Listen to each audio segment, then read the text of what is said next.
આપણો એક પરશુરામ એક સમાજનો ઘણો મોટો છે, લાખો રૂપિયા કરોડ રૂપિયા ખર્ચ દેવળ બનાવેલો છે. और કે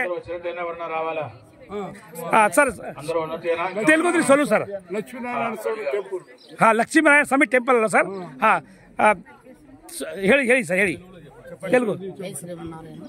జై శ్రీమన్నారాయణ. ఈరోజు సేవాగణనందు మహా అద్భుతంగా జరుగుతున్నటువంటి విగ్రహ ప్రతిష్ట కార్యక్రమంలో జగదాంబ మాత విగ్రహ ప్రతిష్ట కార్యక్రమం మహా అద్భుతంగా 5 రోజుల కార్యక్రమం కిందగా హోమాలు, ఇక్కడ నవగ్రహాలు, అలాగే ఇక్కడ ఆంజనేయ స్వామి విగ్రహాలు, లోపల కూడా లలితాంబాదేవి విగ్రహము, అలాగే వినాయకుడు, గోవింద స్వామి, అలాగే ఈశ్వరుడు, ఇలాగ అనేక రకాలుగా విగ్రహ ప్రతిష్ట జరగడము చాలా సంతోషకరము. ఈ కార్యక్రమానికి మేమంతా రావడము మేము కూడా ఎన్నో జన్మల చేసుకునే పుణ్యంగా భావిస్తున్నాం. ఇలాంటి కార్యక్రమాల్లో పాల్పంచుకుంటున్నందుకు, ఇలాంటి కార్యక్రమాలు నిర్వహిస్తున్నందుకు ఈరోజు ఎవరైతే విగ్రహ ప్రతిష్ట